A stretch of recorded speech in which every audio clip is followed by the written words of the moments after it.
এখানে there is no benefit to arrange this tafsirul Quran. এটা যে আয়োজন করা হয়েছে এখানে কি কারো কোনো দুনিয়ার কোনো স্বার্থ আছে? আপনারা কিসের টানে আসছেন? কোরআনের টানে আসছেন, ঠিক কি না? তো কোরআন শুধুমাত্র দিতে পারে all kinds of solutions of the heavens and the earth and all kinds of peoples of this world, not only people but also every creations of the world. পৃথিবীর সমস্ত মানুষ এবং সমস্ত সৃষ্টিকুল সমস্ত কিছুর সমাধান দিতে পারে কে বলেন তো? আল কোরআন। সেই কোরআনের টানে এসেছেন। কোরআনকে যারা ভালোবাসে আল্লাহ তাকে ভালোবাসে। কোরআনের টানে যারা আসবে তারা বেহেশতের রাস্তায় যাবে। কোথায় যাবে? বেহেশতের রাস্তায় যাবে।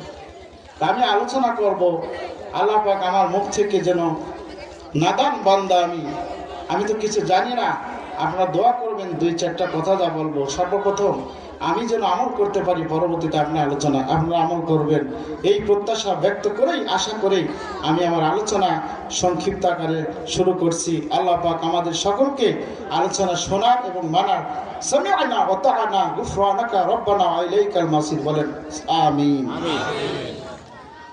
আমরা এখানে আলোচনা হলো ইয়াযকুরুন আল্লাহ। আল্লাহ পাক সৃষ্টি করেছেন আমাদেরকে। কাদেরকে? আমাদেরকে সৃষ্টি করেছেন। আর কি সৃষ্টি করেছেন?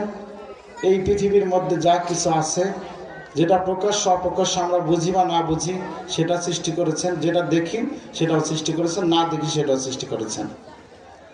এই সৃষ্টি নিয়ে গবেষণা করতে গেলে আমাদের সর্বপ্রথম পরকালের প্রতি একটা বিশ্বাস রাখতে হবে, ঠিক কিনা? ঈমান রাখতে হবে। কি রাখতে হবে? কিছু লোক বলে আইযা কুন্না মিতনা তুরাব ওয়া ইযামান আইন্না লামাবউসুন। কাফিররা বলেছেন সূরা মুমিনের ৮২ নম্বর আয়াত। তারা যখন বলে আমরা মরে যাব, আমাদের হাড় মাংস সবকিছু মাটির সাথে মিশে যাবে, মরে হাড় মাংস হয়ে যাব, আবার আল্লাহ পাক আমাদের কি উঠাইতে পারবেন? বলেন নাউযুবিল্লাহ। আল্লাহ পাক আমাদেরকে পারেন না? সৃষ্টি করতে পারেন। অমা নাহনু বিমাসবুকিন। আমি আবার পুনরায় সৃষ্টি করতেও ব্যর্থ নই, আমি আবার পুনরায় সৃষ্টি করতে পারি। কাইফা তাকফুরুনা বিল্লাহি ওয়া কুনতুম আমওয়াতা। কিভাবে তোমরা আল্লাহকে অস্বীকার করো অথচ তোমরা ছিলা মৃত? আমরা আমাদের সূত্রপাত কি দিয়ে হয়েছে বলেন তো? আমরা ছিলাম কি? মৃত ছিলাম। হাল আতা আলাল ইনসানি হিনুম মিনাদ দাহর লাম ইয়াকুন শাইআম মাযকুরা। মানুষের জীবনের কি এমন একটা সময় ছিল না যখন সে উল্লেখযোগ্য কোনো বস্তু ছিল না, তার নাম ছিল না, তার ঠিকানা ছিল না, তার বংশগত কোনো মর্যাদা ছিল না। খলাকাল ইনসানা মিন নুতফাতিন ফাইযা খাসিমুম মুবিন। আল্লাহ পাক মানুষকে নুতফা থেকে, নাপাক পানি বীর্য থেকে সৃষ্টি করেছেন। অতঃপর সে যখন তার বুদ্ধি হয়ে গেল, দুনিয়ার মধ্যে সে চলাফেরা, আল্লাহ পাক জ্ঞান দিলেন, চলাফেরার শক্তি দিলেন, তখন আল্লাহর সাথে প্রকাশ্য বাক বিতণ্ডাকারী হয়ে গেল। বলেন নাউযুবিল্লাহ। আল্লাহ পাকের নাফরমানি করা শুরু করে দিল।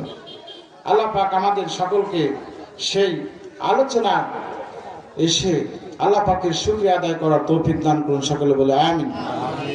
যুব সমাজ যারা আছে তারা বড় কষ্ট করে এই আলোচনা ব্যবস্থা করেছে। তাদের মর্যাদা সম্পর্কে রাসূল আকরাম সাল্লাল্লাহু আলাইহি সাল্লাম বলেছেন যে যুবকরা হলো ইসলামের কান্ডারি। বলেন সুবহানাল্লাহ। হযরত আবু বকর, উসমান, ওমর, আলী, আব্দুর রহমান ইবনে আউফ সহ বেলাল, খব্বাব যারা ছিল সকলেই ইয়াং জেনারেশন ছিল। কি ছিল বলেন তো? ইয়াং ছিল। আর আবু জেহেল, উতবা, সাইবা, আবুল আহাব ওরা ছিল কি? ওরা বয়স্ক ছিল। মর্যাদা যাদের ইসলামে দিয়েছে তারা হলো যুব সমাজ। যুবকরা ইসলামের পিলার, যুবকরাই হলো ইসলামের পতাকাবাহী, যুবকরাই হলো ইসলামের এই রূপ দানকারী। বলেন সুবহানাল্লাহ। হযরত জারির নামে একজন সাহাবী রাসূল সাল্লাল্লাহু আলাইহি ওয়াসাল্লাম বক্তৃতা করছেন। ইতিমধ্যে জারির নামে একজন সাহাবী বসার কোনো জায়গা পায় নাই। অন্য মানুষেরা বসে রাসূলের কথা শুনে জারির পিছনে দাঁড়িয়ে রয়েছে। রাসূল আকরাম সাল্লাল্লাহু আলাইহি ওয়াসাল্লাম জারিরের দিকে তাকাইলেন, দেখলেন তিনি জায়গা পায় নাই। এমত অবস্থায় রাসূল তার দিকে তাকায়, রাসূলের নিজের চাদরখানা জারিরের দিকে নিক্ষেপ করে দিলেন। বলেন সুবহানাল্লাহ। জারির বলেন ইয়া রাসূলুল্লাহ, ইয়া হাবিবাল্লাহ, আমি একজন ক্ষুদ্র মানুষ, ক্ষুদ্র। পৃথিবীর মধ্যে আপনি হলেন সর্বশ্রেষ্ঠ মানুষ, আপনার চাদর কি আমার জন্য কখনো শোভা পায়? রাসূলের চাদর কি আমার জন্য শোভা পায়? রাসূল সাল্লাল্লাহু আলাইহি সাল্লাম বললেন, ও জারির, আল্লাহ পাক যুবকদের মাধ্যমে পৃথিবীতে ইসলামকে এস্টাবলিশ করেছেন। যুবকদের রক্তের উপর ইসলামের ভিত্তি প্রস্তর দাঁড়িয়ে রয়েছে। যুবক কর্তৃক ইসলাম এই পৃথিবীর মধ্যে প্রতিষ্ঠিত হয়েছে। তোমরা যদি না থাকতা, আজকে আমি এখানে বক্তব্য দিচ্ছি, এটা কোনোদিন সম্ভব হতো না। বলেন সুবহানাল্লাহ। সেই জন্য যুবকদের অনেক মর্যাদা। যুবকরা তারা পৃথিবীর মধ্যে সবকিছু করতে পারে। বলেন সুবহানাল্লাহ। সুবহানাল্লাহ।